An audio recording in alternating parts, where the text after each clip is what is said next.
Hello and welcome to Inside Politics. I'm Natalie Brand. Today we are digging into a big gun safety initiative on the ballot this November. I-1639 would raise the age of purchase of semi-automatic rifles to 21 and would create enhanced background checks for rifles to be in line with the checks currently being done for handguns in the state.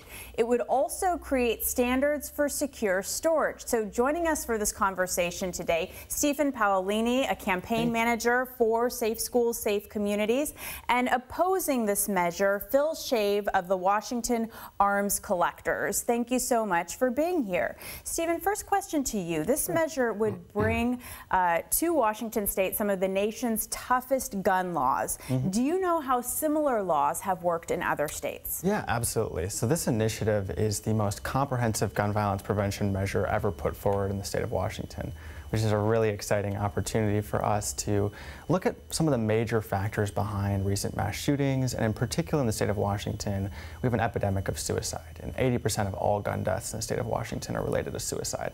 So for just a few of the components in Initiative 1639, the safe storage element, for example, in states with safe storage laws like Initiative 1639 will put forward 24% less accidental shootings occur with children.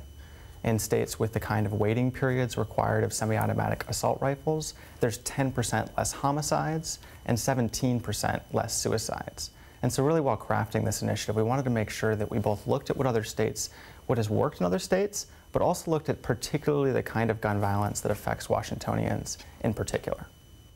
Phil, what are the concerns of those who oppose this initiative? Well, first of all, and you'll hear the term assault rifles multiple times during our conversation, but I do not want the public to think that this is going to regulate, restrict, or in any way affect assault rifles. That's the promise, and I think it's the lie of 1639. It has absolutely nothing to do with assault rifles. So if you care about good laws, if you care about civil rights, if you care about public safety or crime prevention, there is nothing in 1639 that will affect those things. But currently we do have different laws for handguns, different age requirements for handguns and rifles. So why should those ages be different? Well, 1639 does a very clever Orwellian doublespeak, and it takes every semi-automatic rifle in the state of Washington, and it then redefines it as an assault rifle. That's part of 1639. Well, they aren't. Semi-automatic rifles are the most common rifles that we have in the state of Washington. They've been in existence since 1903. A 22 rimfire is perhaps the most common youth rifle. They're just not assault rifles. The age piece. Well, those rifles are used legitimately by people under the age of 21. They're used for hunting. Hunters go through a very adequate hunter safety training course. And then those rifles are taken out and they're used with a hunting license. They're used at ranges. They're used competitively, used for a variety of shooting sports. But 1639 would take those rifles and literally seize them. It would take them away. Because if you are under the age of 21, you can no longer take your formerly legitimate rifle off your property. There's a lot going on there that needs to be addressed. First and foremost is when we talk about semi-automatic assault rifles as defined in Initiative 1639, this is a category of firearms that when used in shootings contribute to 135% more injuries and 57% more deaths. These are the kinds of firearms, AR-15 style assault rifles, military-grade firearms that were used in 5 of 6 of the last school shootings. And as we look at trying to figure out and define them, the defining principle really of Initiative 1639 is function. We're looking at a category of firearms that when used in crimes are more deadly, they're more lethal, and that's just the reality. Now going a step further, right, what we're really asking for is some common sense stuff, which is to say that it should be at least as hard to purchase an AR-15 as it already is to purchase a handgun. That's not a complicated concept for voters. So, Stephen, if enhanced background checks are expanded and some of the additional restrictions, is law enforcement in the state of Washington prepared to take on that additional screening?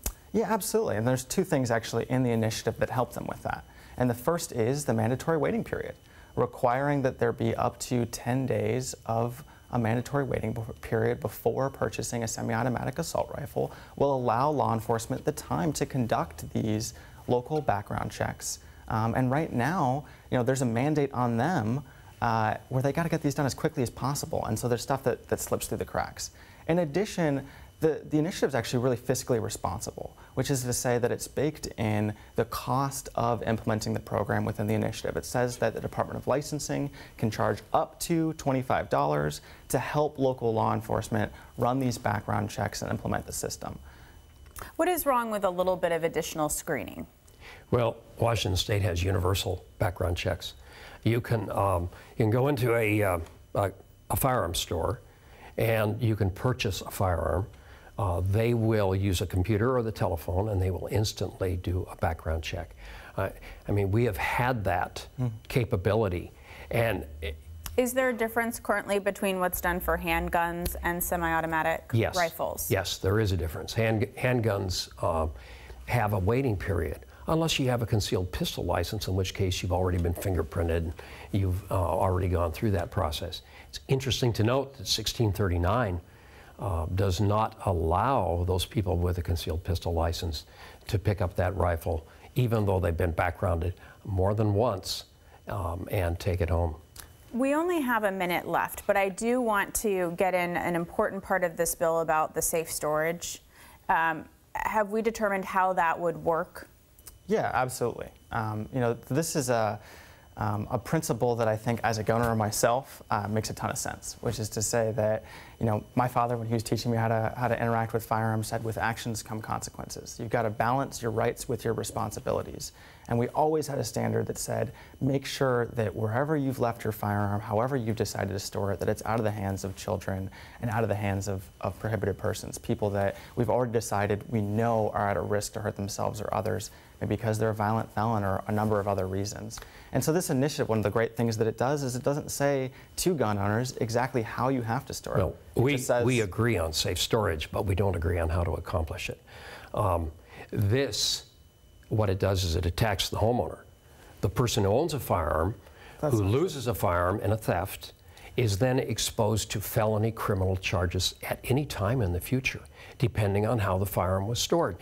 To put the onus on the victim, that kind of victim blame is just a horrible mistake. You're misrepresenting how the law works. I am not. That's exactly how it works. Give me a chance to explain where I'm coming from on this perspective. Because No, let me talk about safe storage. The legislature in the state of Washington has worked with the Alliance for Gun Responsibility, every pro-firearm group, the Washington Arms Collectors, and they actually legislatively recognized a suicide prevention effort. And so you have the Safer Homes Task Force. They're at gun shows, they're handing out locks, they're giving away secure devices. And this penalizes things after the fact. And it is not crime we'll have much more prevention. time to get into this, but just quickly, final word before we have to wrap up the on-air portion. So just first and foremost, the misrepresentation here about firearms that are being stolen from folks' homes. There's actually specifically in the piece of legislation a description of what happens when a firearm is stolen from somebody's home. Okay. And the onus is to say that within 5 days of knowing that that firearm is stolen, if you report that to local law enforcement, you face absolutely zero liability. And go ahead. We have a lot more to talk about. We're going to pick up this debate online. Just please go to king5.com and we will have much more of this conversation there. A reminder that Election Day is November 6th.